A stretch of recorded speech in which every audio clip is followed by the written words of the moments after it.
नेहा और वर्षा दोनों बहनें एक ही परिवार की बड़ी और छोटी बहू थी। इस कारण वे दोनों बहनें जेठानी और देवरानी भी थी। बड़ा भाई विनय जितना शांत और मिलनसार स्वभाव का था, विपिन उतना ही रूखे और तेज स्वभाव का था। आज फिर विपिन और वर्षा में बहस हो रही थी। इनके झगड़े का बस एक ही कारण होता था, और वो ये कि वर्षा जब भी विपिन के साथ अपने मायके जाना चाहती थी, विपिन जरूर कुछ ना कुछ झगड़े का कारण निकाल लेता था, जिसके कारण वर्षा का अपने मायके जाने का सारा उत्साह खत्म हो जाता था। बस फिर सारा दिन उनकी बहस में ही निकल जाता था। दोनों का विवाह हुए 10 वर्ष हो गए थे, परंतु अभी तक विपिन वर्षा के घर को अपना नहीं पाया था। वर्षा विपिन को यही समझाती रहती थी कि मैंने भी तो आपके परिवार को कितनी जल्दी अपना लिया है, कभी भी किसी को कोई शिकायत का मौका नहीं देती, इसलिए मुझे सबसे कितना प्यार और सम्मान मिलता है। मैं बस यही चाहती हूँ कि आप भी मेरे घर वालों का दिल से सम्मान करें और उसे प्यार दे। ये बात सुनकर विपिन तो और भड़क गया और बोला, तुम क्या चाहती हो कि मैं उनके साथ प्यार का दिखावा करूं?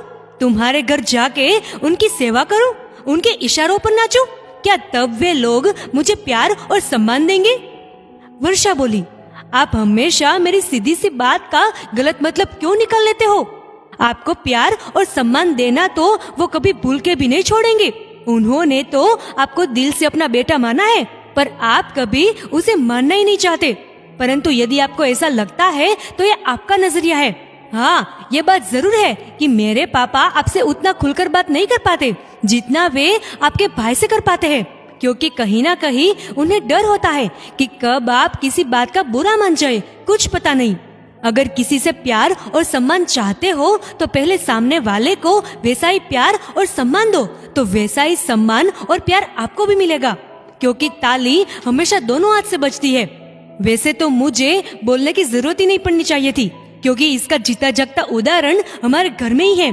अपने बड़े भाई से भी आप कुछ नहीं सीख पाए। उसी घर में मेरी दीदी और तुम्हारे भैया भी उसी रिश्ते से जाते हैं। भैया और दीदी के घर जाते ही मम्मी पापा का चेहरा खुशी से खिल उठता है। भैया को इतना संस्कारी और खुश मिजाज को देखकर ही मेरे मम्मी पापा ने मेरा विवाह आपसे करने का फैसला किया था कि उनकी बड़ी बेटी हर तरह से इतनी सुखी है तो हमें और कोई घर ढूंढने की क्या जरूरत। और आपके मम्मी पापा ने भी मेरे दीदी के मिलनसार व्यवहार को देखकर मेरे को तुरंत आपके लिए पसंद किया था। याद है ना ये सब? मैं भी खुशी से फूली नहीं समा रही थी जब से मेरा रिश्ता आपसे पक्का हुआ था। एक तो अपनी दीदी के साथ रहने की खुशी और दूसरा आप जैसा स्मार्ट और सुंदर पति मिल रहा था, पर मुझे क्या पता था। और वर्षा बोलते बोलते चुप हो गई और आंखों से आंसू बहने लगे। विपिन गुस्से से बोला, चुप क्यों हो गई? बोलो जो बोलना है, आज सब बोल दो, अपने मन की पूरी भड़ास निकाल लो। अभी इनका झगड़ा चल ही रहा था कि वर्षा की दीदी रोते रोते वर्षा के पास आई और बोली, पापा का एक्सीडेंट हो गया है, मम्मी ने जल्दी जल्दी से उनके पास पहुंचने को कहा है। वर्षा बोली, आप और जीजा जी जल्दी से जाओ, मैं बाद में पहुंच जाऊंगी। तभी विपिन बोला, नहीं, हम सब साथ में चलते हैं, पता नहीं वहाँ कितनी मुश्किल में होगी मम्मी।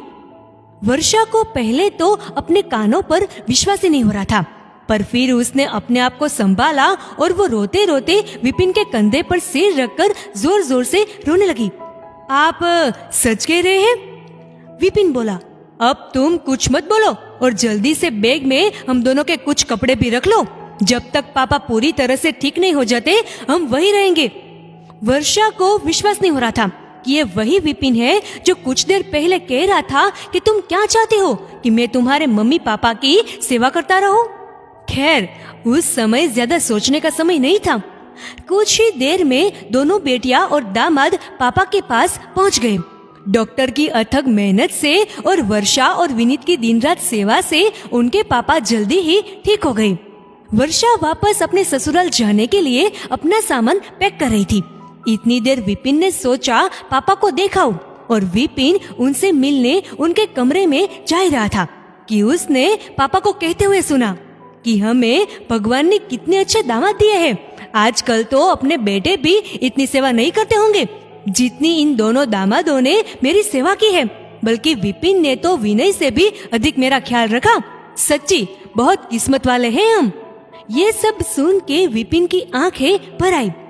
थोड़ी देर में जब वर्षा और विपिन घर जाने लगे तो वर्षा के मम्मी पापा ने विपिन को बहुत प्यार और आशीर्वाद देते हुए कहा कि तुमने अपने सारे काम छोड़कर इतने दिन हमारा ख्याल रखा, इसके लिए तुम्हारा जितना धन्यवाद करे इतना कम ही होगा। ये सुनकर विनीत पापा के गले लग गया और बोला, आपकी सेवा करना तो हम बच्चों का कर्तव्य है। मैं आपसे अपने रूखे व्यवहार के लिए माफी चाहता हूँ। वर्षा ठीक कहती थी, ताली दोनों हाथों से बजती है। मैं हमेशा सोचता रहा कि ससुराल में दूरी बनाए रखने से ही प्यार और सम्मान मिलता है, और हमेशा आपसे एक दूरी बनाए रखी और आपके प्यार को समझ ना पाया। पर अब इतने दिन आपके साथ रहकर मुझे ऐसा ही लग रहा था जैसे मैं अपने ही घर में हूँ। आज मेरे दिल से सारा बोझ उतर गया है। और वर्षा को देखते हुए बोला, अब कोई तेरा या मेरा घर नहीं है, अब से हम दोनों के हमारे घर है। ठीक है ना वर्षा जी? हंसते हुए विपिन बोला।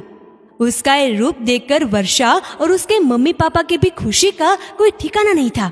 दोस्तों, इस वीडियो को लेकर आपकी क्या राय है नीचे कमेंट करके जरूर बताइएगा। अगर आपको ये वीडियो अच्छा लगा हो तो इस वीडियो को लाइक करिएगा, शेयर करिएगा ज्यादा से ज्यादा लोगों तक, और ऐसे और भी इंस्पिरेशनल वीडियोस के लिए सब्सक्राइब करें हमारे यूट्यूब चैनल को और फेसबुक पर फॉलो करें हमारे पेज को। धन्यवाद।